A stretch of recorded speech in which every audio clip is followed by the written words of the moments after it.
Good morning, ladies and gentlemen. My name is Saeed Mahavandi. I am the chair for IEEE SMC Victorian chapter.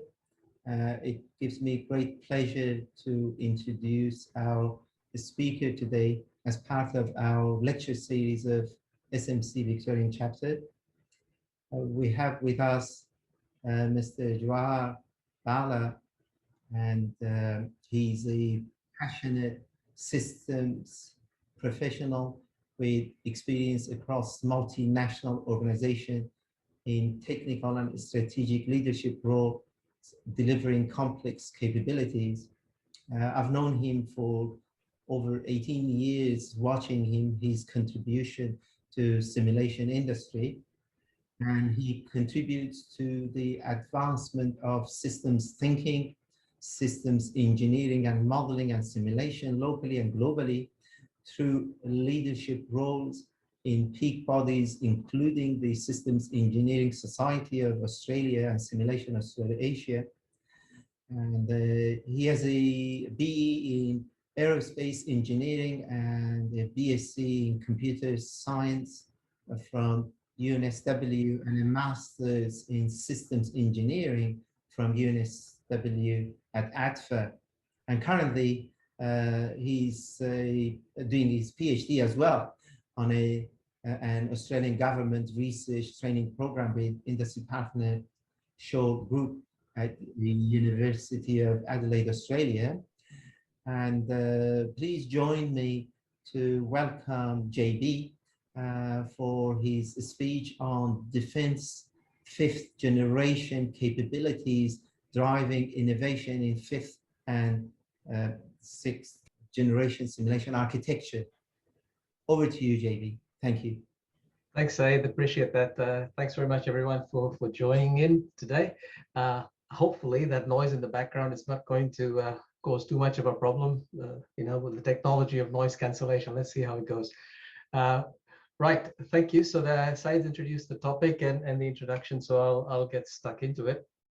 I want to start with a bit of a story about an incident that some of you might have come across, and it's a bit of a sad one because of one of the biggest disasters in the civil aviation construct, and it's come to be known as the Uberlingan Incident. Happened on July the 1st, 2002.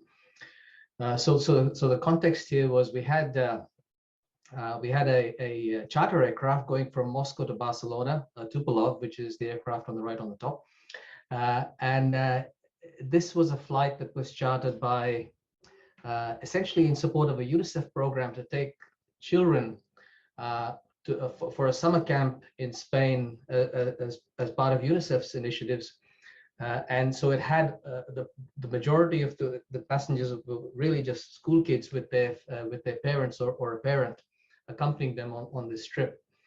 And the second aircraft in question was a 757, a Boeing 757, just coincidentally the same vintage as when I first started my career, which was back at Hawker de Havilland, Bankstown, and we were working on 757 wing ribs. They were coming into being, so that the late 80s, early 90s. And so this aircraft was a cargo aircraft. It was flying, it was on the second leg of its trip, originated in Bahrain, down in the southeast of the map, and then was stopped over in Bergamo in Italy and was going on to Brussels. So the aircraft, the Tupolev, was cruising at an altitude of 36,000 feet or flight level 360, and was well on its way. When the aircraft, the 757, took off from Bergamo in Italy, and was climbing up to 25 and requested an altitude of 36,000. The control of the aircraft as they were closing in shifted to a control center in near Zurich, and it was at night, a very quiet time of night. And typically in the control center at this point in time, you had two air traffic controllers, but because it was always quiet, they had a tradition of where one guy would go and have a sleep while one guy did all the controlling.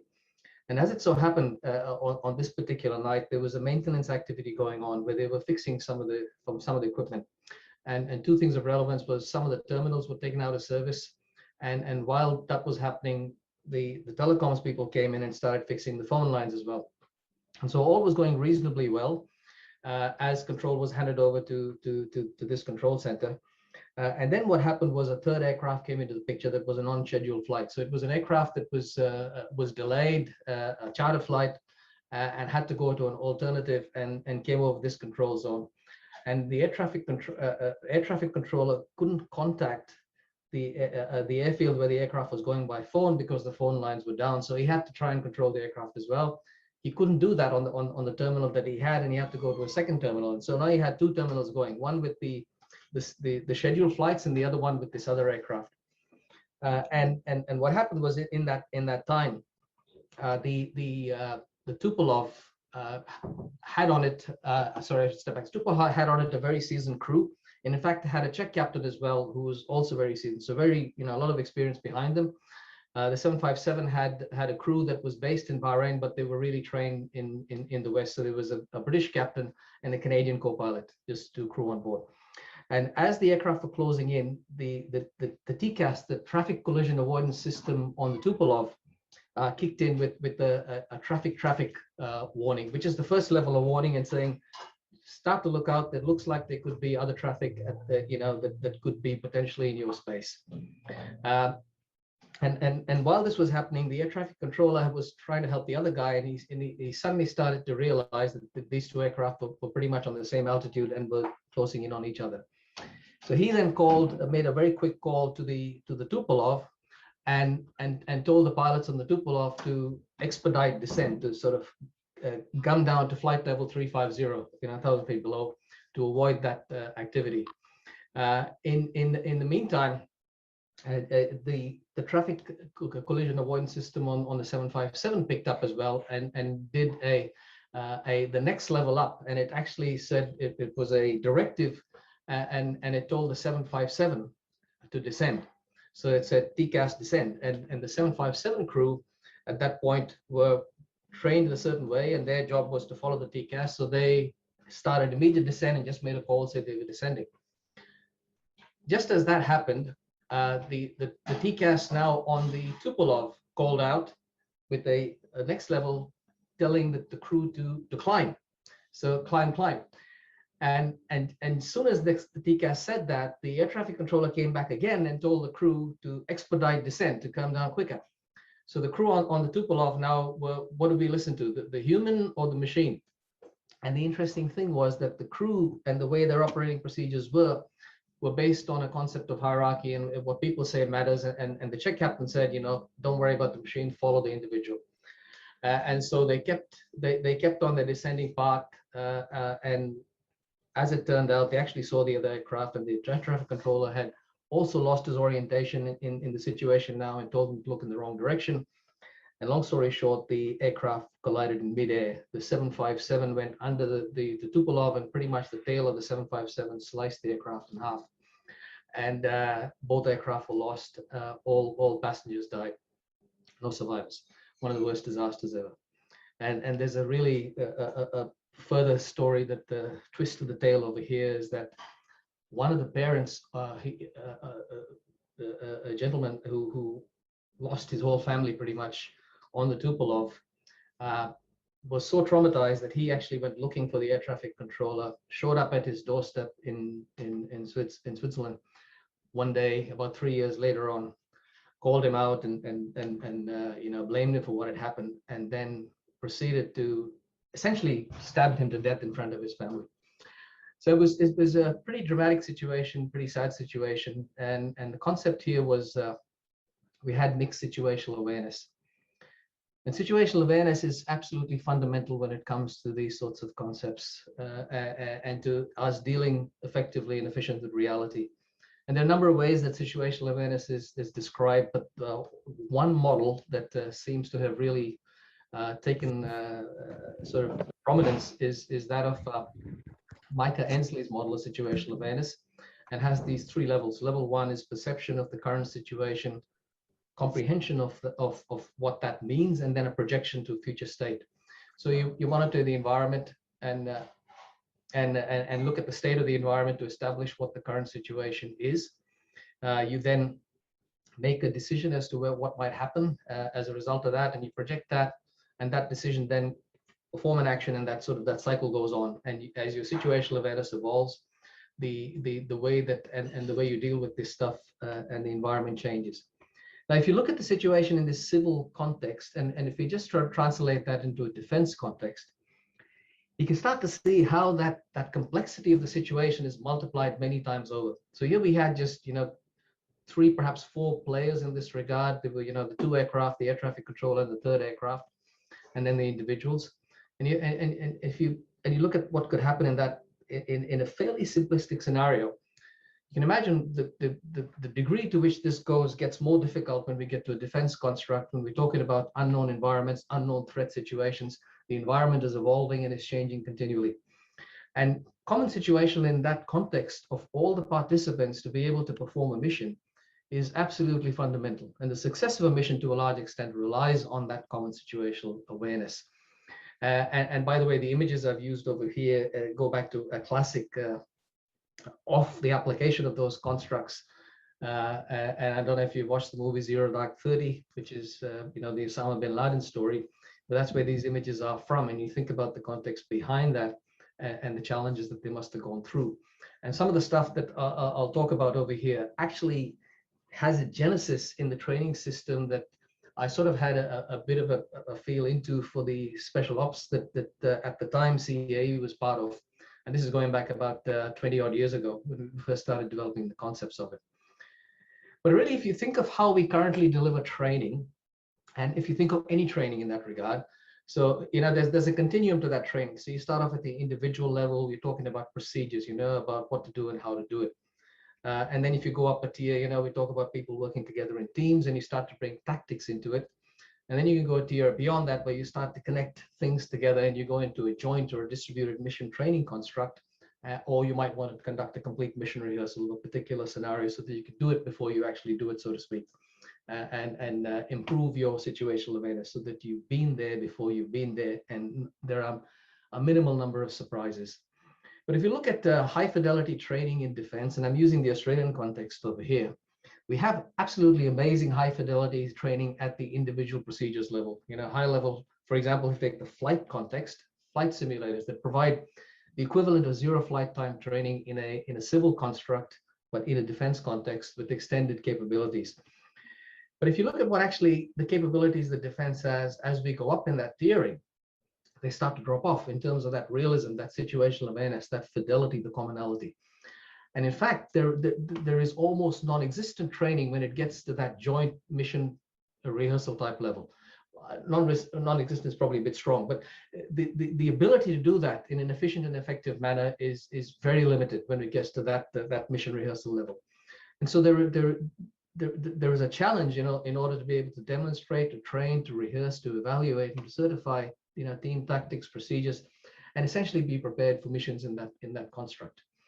And so there is a strong motivation from a defense perspective, notwithstanding the civil construct, to improve our training preparedness of individuals that go beyond, the individual procedures into the team tactics mission rehearsal. You can see how even in the civil construct, there would be a significant value proposition to allow for that to happen in a more effective and efficient manner. But then we have the F-35, a 5th generation platform, come along. And while there was a need for that, these capabilities are now absolutely driving that need even quicker than ever before. And you think about the F-35, and you've probably heard a lot about this, and this is already about, almost a decade now since the platform has been out there. And you've got lots of, performance data on it. A sort of a pretty significant range. It's pretty high ceiling, but really what we know about it, one of the things is that it's termed a 5th generation multi-role fighter. So that's the label that everyone associates with the F-35. But really you have to look at the core of the capability that makes it different. It's this thing here, right? It's fundamentally 2 things. It's about stealth and sensor fusion. So it brings in a capability that didn't exist before in the previous generations. And that capability difference is that delta is in terms of the stealth and sensor fusion aspects of it. So then the question is, what are the other generations? So what I'm going to do in this talk is I'm going to walk through very quickly the generations of fighter aircraft, just to contextualize and explain what the differences are as we go through these generations. Talk in particular about the concept of sensor integration versus sensor fusion, because that's one of the capabilities that the F-35 and this 5th generation capability brings in. Then step across very quickly into modeling and simulation, just do a modeling and simulation 101, just to get a baseline of what that means. And then apply that, bring that back into the flight simulation construct, and put forward a personal view in terms of what generations of simulations or simulation architectures have been and advances there. And then focus very much on the fundamental elements of architectures and the challenges we face in the interoperability space when we try and move that continuum from the individual to the team to the tactics to the mission rehearsal context. And then finish off with a bit of a summary, and then if time permits and if there's questions, to sort of have a bit of a discussion on them. So that's the intent. I'll start off then with essentially let's talk about 5th generation aircraft to start with. And this concept, by the way, was something I came across in this podcast, the Fighter Pilot podcast, episode 36. So it's a really great podcast if you want to go and look at it. So we have 5th generation capabilities, and some classic examples, F-35, the F-22 Raptor, the J-31 from China, or the Su-57 are examples of these aircraft and their fundamental differences, sensor fusion and stealth. But let's go back to generation 0. So generation 0 is when aircraft first came into being and military started first using them. And really all they provided was you could get faster from point A to point B, and you could do that in an aerial sense. And that provided you with a bit of situational awareness in terms of what was going on. But that really was it. There was no sophistication in terms of avionics or weapon systems and all of those sorts of things. But a paradigm shift in terms of defense capabilities. Then we had the jet age. So timeframes roughly 50s to 60s is where we're talking now. So we have the jet age. And now you could go do the same thing, but you could do it even faster. But we're all talking subsonic here. So we haven't gone supersonic yet. It's the jet age coming in and staying subsonic and really getting from A to B a lot quicker, being able to get out of harm's way a lot quicker, so that there was a lot more capability, and aircraft started to be used more and more in that construct. And then, as would be expected, we went to Gen 2, which was supersonic. We now went even faster. And now they started to get a bit of sophistication in terms of avionics, but primarily because you needed it at those higher speeds. And weapon systems started to get a bit more, well, basic and slightly sophisticated in that regard. But primarily through Gen 0, Gen 1, Gen 2, the prime driver here is the advantage of getting somewhere quicker and faster, having an aerial context of situational awareness. And it was primarily air-to-air engagement. It was about shooting at each other and then trying to get away from it. Gen 3 was where avionics, aerodynamics, engineering really started, the curve really now started to go up.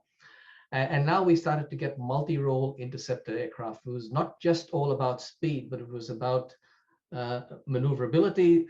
They could perform multi-roles now. It was not just air-to-air, it could be air to land, air to sea, and their roles started to get a bit more sophisticated. And you start to recognize now aircraft that you probably, well, those of you who might have vintage anyway would recognize aircraft that from our generations, the F-111, for example, in the ADF, that is recently, recently, a while back now, gone out of service, but that's when these aircraft started to be in their own. And then these really got into what became, or is the mainstay of most defense forces, with the Gen 4 aircraft, really highly maneuverable. So going the next step up in terms of maneuverability and avionics and weapon systems. These things drove a completely another paradigm shift in terms of technologies in the control area. So it was the human-machine interface evolved significantly. Because these aircraft were so maneuverable, you couldn't have the pilot taking his hand off the stick to go and then turn dials and press switches on the dash, for example. And so it brought in the concepts of hands-on throttle and stick, or HOTAS, as it's come to be known, where the controls were augmented to have different additional capabilities on the controls that were used to fly the aircraft. So you had, press to talk, lots of other, fire buttons, all of those sorts of things were put into the controls. And it required that because you couldn't take your hands off the throttle and stick. It also brought in the concepts of head-up displays so that you didn't have to take your eyes off looking outside, to look at your instruments. You could essentially focus on what was happening outside, and in doing so, also pick up how the aircraft was performing. Avionics systems were fairly sophisticated, in fact, very sophisticated compared to any of the previous generations, and weapon systems got very sophisticated. Then what happened was that we had a major uptake in technology in terms of enabling technology, primarily computer technology and interconnectivity. And this concept of a Gen 4.5 came in. So where the airframes, the mechanical elements, didn't really change that much, but the avionics systems and the weapon systems evolved significantly. And the biggest step forward here was the starting to recognize the ability to integrate these sensors, to be able to start to take the information across multiple sensors and create situations that they could then deal with. And then the jump from there to Gen 5 was the stealth and the sensor fusion. So that's a quick walkthrough of the aircraft generations. And I want to sort of just highlight over here that so currently most defense forces are really a mix of Gen 4, 4.5, and 5, and depends where that mix lies. So they're highly maneuverable, multi-role, high human-machine interface. They have sensor integration and sensor fusion happening, and they are therefore forcing a shift in that training paradigm beyond the individual into that connected space. And training systems need to now recognize that and evolve to be able to support that. And what I'm trying to exemplify what that means in a sense, if you look at the difference between sensor integration and sensor fusion, very simplistically, by the way. So if you have these 3 generations of aircraft and we're trying to sort of get them work together, the intent is to establish a common operating picture, situational awareness, so everyone knows what's going on. And how they sort of differentiate is that between the Gen 4 within itself and the Gen 4.5, what we're talking about is the ability to integrate that sensor information, whereas between the 4.5 and the 5th generation is the ability to fuse that information. Very simplistic, again, what that means is, say you have these sets of sensors on the aircraft, so we have a sensor A, B, and C on the different types of aircraft. On the 4 and the 4.5, what's happening is through a tactical data link, that information from each of these sensors from platforms, so each creates its common operating picture, and then sharing some of that information with other platforms who then integrate them in with their sensors. But it's coming off a tactical data link, which they're integrating in. Whereas on the 5th generation aircraft, the sensors are communicating with each other and using their information to complement the data they have, so that everyone is contributing and building up and sharing the same picture across each sensor. And that is a paradigm shift in terms of how these things work. So the platform now is almost becoming a carrier for a sensor, which is then complementing other sensors from whatever platforms that might be out there to complement what's happening to generate a common operating picture. So now let's translate that into the challenges of modeling and simulation. But as I said, very quickly, a 101 definition to contextualize it. So what is a model? It's essentially an abstraction. It's a perspective, a representation of reality for a particular purpose.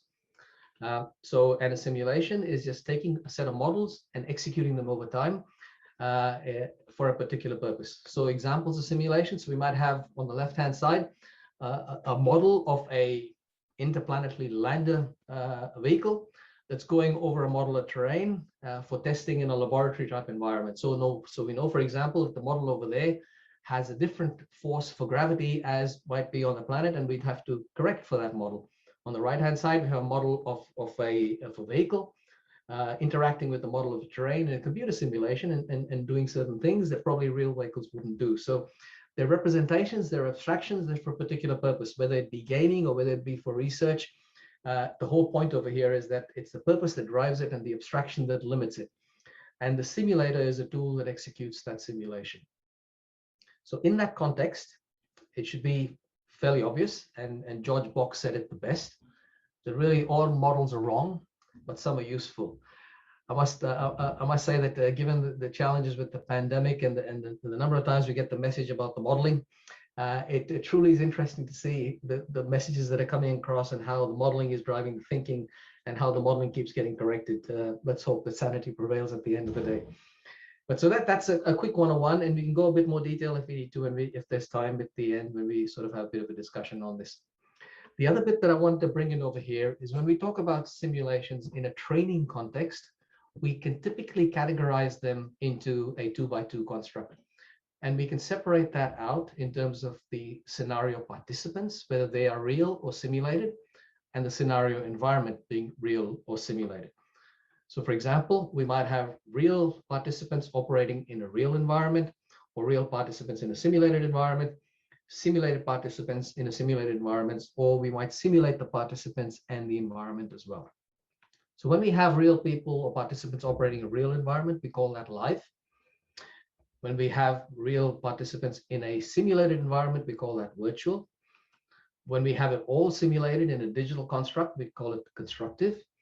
And there is no recognized term for this fourth category. This is just something I've drummed up, and I call it human sim, because we're simulating the human in an environment for a particular purpose. And a classic example of that is a mannequin from a medical construct, a crash test dummy when it comes to looking at the forces on a human in a car crash, for example, and so on.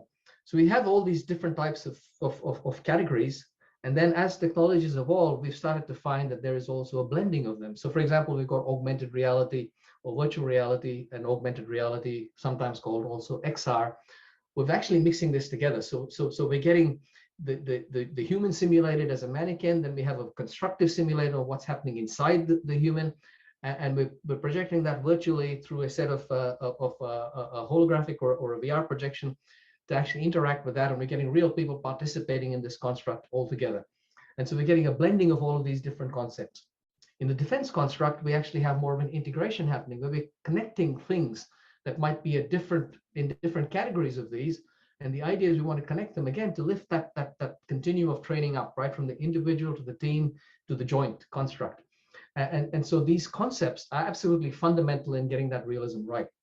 And what's sitting under them, again, this is at a very superficial level, are these three fundamental principles: abstraction, the model abstracted for a particular purpose, and we need to recognize what that purpose is and what the limitation of that abstraction is. The concept of interoperability that comes in when we start to now connect models together that are abstracted for different purposes, what happens, and the concept of emergence, which says that every time you connect things together, that if we don't completely understand what those connections are, we are guaranteed to have emergent unintended consequences. Now, actually, that's a fundamental principle of systems thinking, that everything systems exist because of emergence. It's when we connect things together, we don't understand the interactions, and we end up with unintended emergent consequences. What we're seeing with COVID is a classic example of that, how we're trying to deal with it. We're looking at all these three things. We have models of what's going on in the world. We're trying to connect these two together, and we're getting things happening that we never thought would happen. Again, separate topic of discussion, but just the fundamental concepts over here. So now let's look at flight simulation, and in the construct that I've sort of applied so far, I'll go back to the early days of flight. So on the graphic on the left is one of the early aircraft. So this is just after the Wright brothers, right? And really things took off, no pun intended, pretty quickly. And so this aircraft was known as the Antoinette aircraft. Fairly basic, but it was one of the first, industrial sort of mass-produced type aircrafts. But what's interesting on this aircraft, if you look carefully over here, is these two wheels. These are the controls that control the aircraft. So while in current day aircraft, you have fairly fanciful sticks and control systems, the initial control systems were just two wheels, right? Two wheels were fully operated. One controlled your pitch, so whether you went up or down, and the other one controlled your left or right, and you combine the two to go, turn left, turn right, go up and go down, so to speak. Now, as you can imagine, if you've never flown an aircraft before, or the first time you got in this thing, it would take a bit of time to get it right intuitively, which hand to use if you wanted to pitch up and which one to use if you wanted to go left or right, and how the two sort of worked collectively together. Now, obviously, not knowing this, when things went wrong, we would make the wrong decisions, and there were massive number of accidents, massive loss of life. And so there was a need to be able to train in this construct. Now, we didn't have technology that we have today, but we had human innovation. And out of that was born the first flight simulator. Again, if you think about those constructs, what's the abstraction over here? It's about the muscle memory to be able to change those controls so that you do it intuitively, which is up and down, and which is left and right. Just as you're sitting in a car, you come to a set of traffic lights, you put your foot on the brake without even thinking of it, or if someone walks across your car, without thinking of it, your foot goes on the brake. you built up that muscle memory. You built it up so much that now it's in, you don't even, you do it subconsciously. However, the first time when you started driving, it took a bit of focus and thinking. And that's what these things are trying to do. Creating a simulation, a model, simulating that for a particular abstraction and achieving that outcome. So very basic, you know, we had the humans were the actuators. The idea was to try and keep the horizon level, which was the plane that you see in front of the pilot, while they introduced various perturbations, and the guy had to correct it with the appropriate movements with his right and left hands to get it right, so that he practiced and practiced and he got it right. So when he was in the aircraft, he didn't make that mistake. And so that's what I call the Gen Zero. And by the way, this is just a personal categorization. There's no formal generations, categories, or simulators. But this is just based on my own experience and what I believe to be a framework that we can use to categorize them. So Gen Zero were purely mechanical, no technology involved at all, no computer architectures or anything like that. We stepped up from that with the advent of analog computing. Now we could start to drive some instruments. We could do some stuff. Now, what's interesting, as you see in all these aircraft, they're quite famous. The Link Trainer is a classic that will, you know, most people probably have heard of or should look up. Fascinating device. And the innovation that came with that, you know, how they took, the guy worked in an organ company and he used the bellows to create some sort of motion, but was a bit of an electronic geek and analog computing, and started to build up a situation where he could then translate this into looking at a set of gauges and to be able to fly the aircraft on instruments. So it was innovation at its best with very limited capabilities and technologies, but it achieves training. And so some more examples: a Halifax trainer, you know, a panel of analog computing over there, and then this navigation trainer. The image doesn't do it justice, but there was a massive dome which actually had a static projection of what the sky might be like in a particular point in time. And the idea was that the instructors could change that view on the sky, and the navigator had to work out where he was and to be able to practice his navigation. And so that was Gen 1. And then we had the advent of digital computing, massive jump up. And now you could actually mathematically model, you know, flight characteristics, flight dynamics. And that resulted in a big step up in terms of that capability. So now you can have high fidelity realism in terms of the flight modeling, so that the instruments now could be much more realistic. They could actually replicate what was happening on an aircraft to a very high level of fidelity. And as you can see, what's interesting also is that the simulators here actually look like the real aircraft. But what's not shown there, or what should become obvious, is that there's no concept of a synthetic environment. So they can't see anything of what they would see where they're sitting in a real aircraft in terms of out of the world. It was all about instruments, because the technology didn't exist in terms of recreating that environment outside the aircraft. It was all about the instruments and getting that fidelity right, but produced massive leaps and bounds in terms of the training capability that it provided. And then as digital technology and computing progressed, there was this extension of that environment beyond the simulated aircraft and the instruments into the world around it, and in terms of feeling and motion. So we had visual systems come into being, the recognition of the important of what you see element and the what you feel element coming in as well, over just the instruments. And the classic example on the top is a rigid model of one of the first visual systems that was adopted by Qantas, which in the very early flight simulation days, this is going back to the 707 days. And what that was, they recreated a physical model of an airport or the area around Sydney, for example, and on a board, just in the area of the airport, to allow pilots to practice landing. And then they would have a camera that was fixed to this rail on the side, that would be essentially be our pilot's eye point, that would sort of traverse over the approach to the thing, so the pilot get familiar with what the approach might be. Interesting stories are told about, I don't know if it's accidental or not, about how when insects such as cockroaches or spiders, you know, came in front of the camera during a particular moment during a training session, that caused quite a disruption to the session as it sort of showed up in the scene.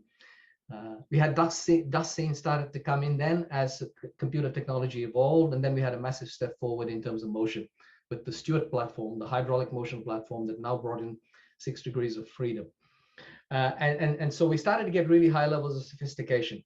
But what was missing over here was any objective measure as to the training transfer that these devices could deliver. And that's what happened, what I call Gen 4, is where we now started to get objective measure of training transfer. The concept of level D, or zero flight time trainers, in the civil construct, where the fidelity of that simulation from a perspective of what the crew sees, hears, and feels was replicated and credited against what the actual aircraft does, and so that you could train on the aircraft and do pretty much all up in a civil construct and then go fly it with passengers the first time, which is how all civil airlines work today. And just the two examples over there, just personal examples, because the one at the bottom, the C-130J, that was my first project, which when I joined CAE back in the late sort of mid to late 90s, when this simulation was first coming into the ADF in that regard. And on the top is the KC-30 full flight mission simulator, which was also then came much later, but also part of my career at CAE, and changed the paradigm in terms of ADF flight and mission training. And then so the question is, what is the next generation? And what happened next was a very similar construct in terms of what I talked about in the aircraft generation, was what I call 4.5 year for a similar reason, when we started to connect them together. Is now there was a need to connect these things together to move up from the individual into the team and the tactics. And what enabled that to a large extent were two standards from IEEE, the DIS and the HLA standards, the distributive interactive simulation and the high level architecture standards that came into being, that allowed for state information to be shared across simulations. And therefore you could share the position of a particular aircraft in a particular simulation with another simulation, and they could then replicate that in their simulation, and so therefore interact. But it was purely the positional and state information of the players in the simulation, not the environment and so on. And naturally, the next step up was to be able to share that environment. And that brought into the concept of a common synthetic environment or a common database. And one of the endeavors in that regard was the OGC standard for common databases, the CDB format, that again, I was really lucky to have been a part of, where we recognize the need to go beyond just sharing state information, but to be able to share a common environment, so that now you had more realism in that situational awareness. And so that provides an outline of the generation of simulators of where they currently are today. And again, most current day or modern day defense capabilities are a mix of these capabilities, very much in the Gen 4 and some into the Gen 5, and then very few in the Gen 5 element. And really the focus is moving away from sort of growing beyond the individual into the collective training, into this 5th and 4.5 generation concept, with the recognition that this is fundamental to future defense integrated capabilities. So finishing off, moving into the last section over here, into the architectures and the challenges of interoperability. So what you're seeing on the right then is a very simplistic conceptual architecture of the subsystems that go up to make any flight simulator. So really stressing the point of a very simplistic conceptual representation here. So at the very basic level, you have a simulation of the platform, the aircraft, the simulation of the synthetic and tactical environment in which it operates, some sort of an instructional interface into that allows for things to be changed, and then a whole heap of enabling software and hardware. And so if you break that up further, so we might have an aircraft platform simulation, which in turn would be composed of the airframe itself, the avionics, the weapon systems, and the sensors that might be on that, and the simulations of those. In terms of the synthetic and tactical environment, the natural man-made environment, and then the tactical entities that might exist in that environment. In the instructional, it's essentially just the ability to then to interface with each of these things and to make changes, to create particular scenarios. And then there's the enabling stuff, the hardware, the computing environment, the enabling software infrastructure that allows for all this stuff to work together. So every simulation or every simulator then is an integration across these subsystems. So we're getting all these subsystems to then integrate to holistically deliver a particular simulation for a particular purpose for a particular platform. So the question then becomes is, as we now start to connect these, what are we actually trying to do? And so in the literal sense, when we say connect simulators, what we're actually trying to attempt to do is not just the connection at that superficial level, but actually a connection at each of these subsystem levels. And that's when the challenge starts to become apparent and we start to understand what's going on. So if you look at the avionics and the airframes, we got to have consistency in the modeling fidelity of these things. Now we have a standard for that. We have 5 simulation accreditation standards. ICAO developed that. Long story, it goes back to the early days of Qantas. And now we have a standard that is used globally in terms of how flight simulators in the civil sense are accredited. We also have DIS and HLA that allow from IEEE to allow for the communication of state information. So you can share that when you connect simulations together, what I call the Gen 4.5. We have the synthetic environment, OGC CDB standard that allows for sharing of synthetic environments in a common format so that you all know where you are in the world and everyone has the same mountain, the same hill, the same buildings, and they're consistent. We have the ability to have common environments for instructional and enabling architectures, but they're really just efficiencies and opportunities for improvement. But where we find the greatest challenge right now is in these three areas. You know, the modeling fidelity of weapons, sensors, and the tactical environment itself. So behaviors, sensor fusion, and weapons. And as you start to think about this, you'll see the analogy where this is going is, what is behaviors? It's about artificial intelligence, machine learning, right? Those are the constructs that are really the next generation that we need to go in this space. And we need to have the ability for a command and control and a governance framework that goes around all of this, that allows for this stuff to be used in an efficient and effective manner. And the architectures that come bottom up need to be efficiently reconfigurable. If we want to be able to connect simulations together, you know, it shouldn't take 6 months to do this. We've got to do it pretty much plug and play, you know, USB construct out of the box. And that is driving a paradigm shift in terms of those architectures. So just again to highlight, you know, where is it going? So we're at this 5th generation, where is it going next? Personal belief, I think it's in this behavior, sensor fusion, and the weapon systems, the command and control, the machine learning, and the AI construct is going to be fundamental, and how the Internet of Things and the standards that come out of that will really be fundamental to driving this, and this will drive some of those changes as well. So if you put all of that back into that construct of the live, virtual, constructive, and we put it in a defense context. So what we're trying to do over here, remember, is we're not just talking about connecting technology and simulators, but really about a holistic training context. So we're talking about a live, virtual, constructive human sim interaction. So we have to connect all of this stuff together in an integrated fashion and in a holistic fashion. And abstraction in terms of the modeling and simulation, the real world constructs, they all need to be married up. And so in a very simplistic sense, what we're talking about is this concept of vertical integration and the ability to recognize that for each capability that you might have. And then in a horizontal sense, it's about fusing stuff together. It's not about things doing their own in their own right, but to be complementary. The concept of sensor fusion applies very much so in this concept of this future generation of where simulated architectures are going. So to finish off, we talked about situational awareness to start with from a civil construct, but really how important that is in a defense construct. About how the paradigm of training in the defense construct is really good at the individual procedures level, but as you start to go up, diminishes. How the 5th generation capabilities are driving a shift in that due to their technological capabilities, but primarily in their interactions and in their fusion elements. The need for a common operating picture and the concept of sensor fusion is driving a shift in the architectures of training. How modeling and simulation is fundamental to that, and the concept of abstraction, interoperability, and emergence. Current generation of simulator architectures 4.5 and 5, and the fundamental shift, zero flight time trainers, individual training, starting to connect them together, share state information, and then common synthetic environments. How the challenges of when we start to connect them is at the subsystem level. We have to have the connection happening at that subsystem level to be able to do it effectively. And the command and control and governance structures that need to go around that in that sense. And these two fundamental concepts of vertical integration and horizontal fusion are fundamental.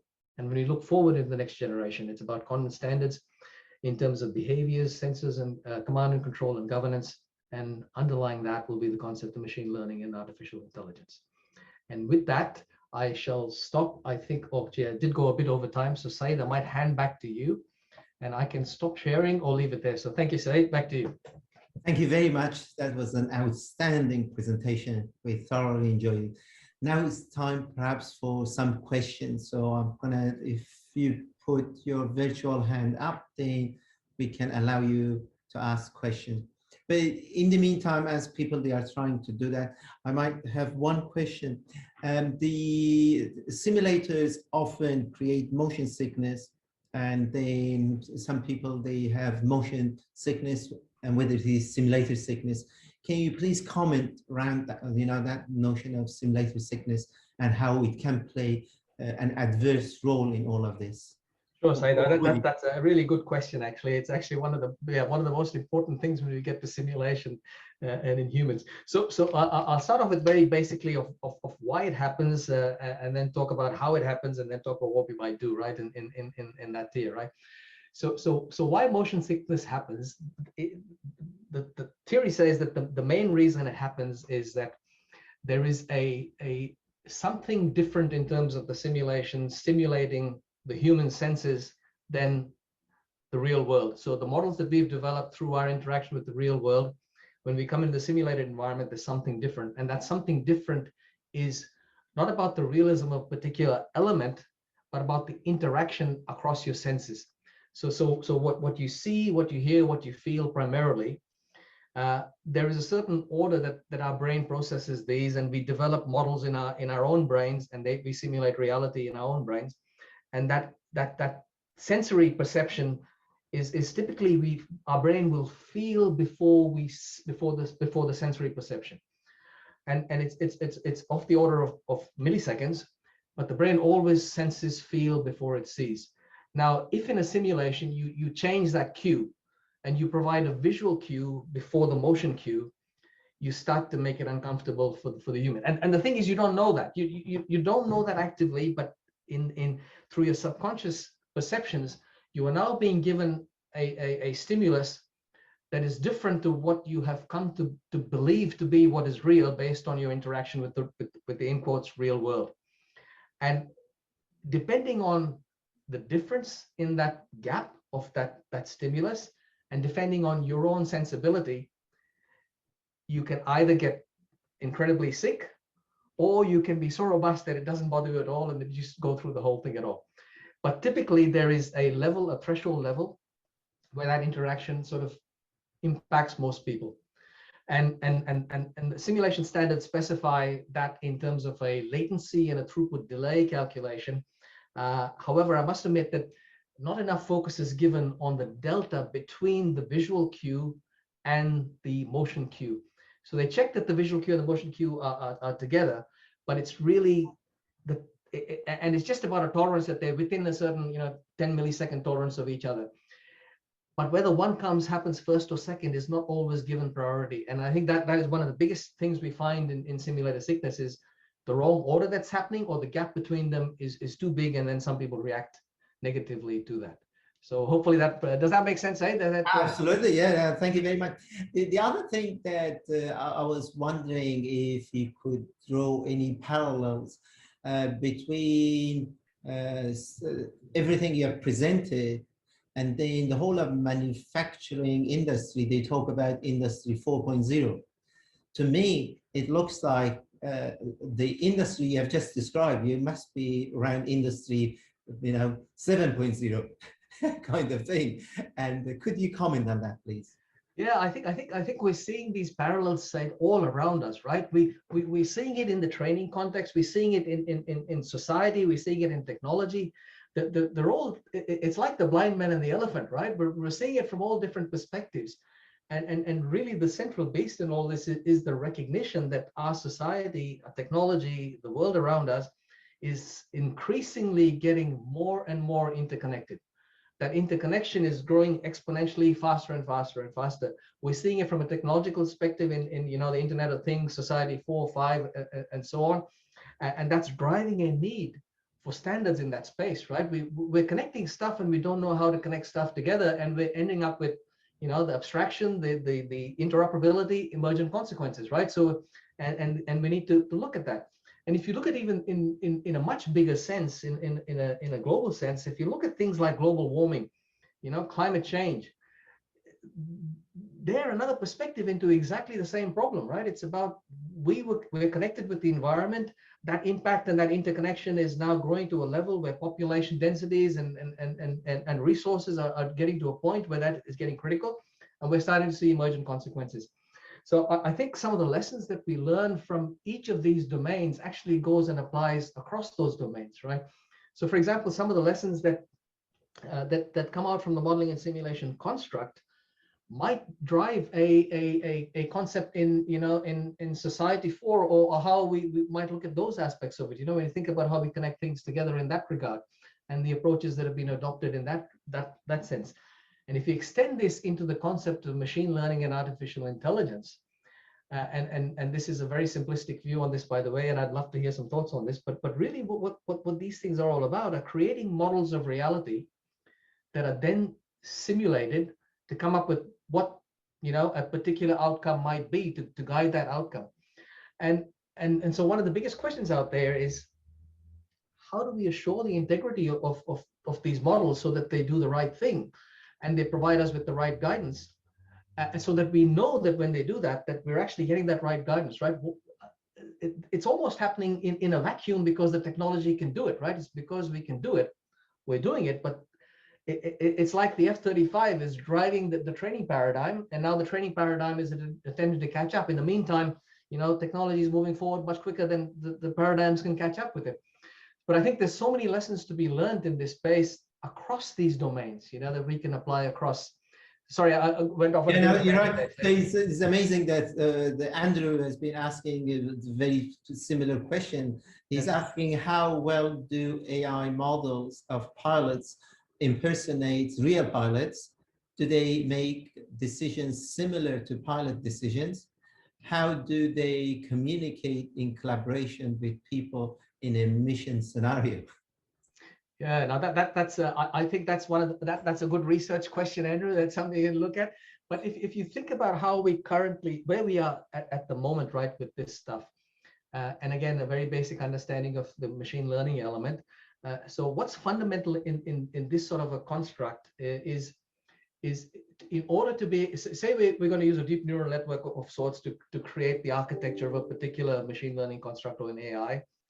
So what's fundamental is two things, right? Is getting the architecture of that neural network right, and then the data that we're going to use to train it, right, to get it right.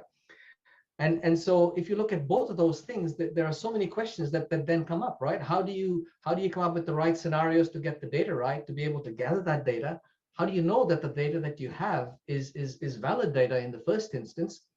And then when you apply it, does it cover the envelope of all the scenarios that you can think of? And what if the use of that machine or that AI is done in a context that wasn't within the envelope that the data came from and that it was validated against, right? So there's so much scope here for actually research and to put forward approaches that would think of those aspects. And I'd be keen to hear, Andrew, if you got any thoughts on this as well, because this is a personal interest area of mine as well, and is, I think, fundamental to going forward and how we get this stuff to work. How do we get assurance and trust between machine learning, AI, and humans, so that we can then use it efficiently and effectively? I think that's probably one of the biggest questions we have going forward. Fantastic. Thank you very much, and for the benefit of audience, JB has delivered many superb modeling and simulation courses that they are extremely popular with a lot of industry and academia, and I strongly encourage people to approach you if they were interested in any of those courses that you have offered.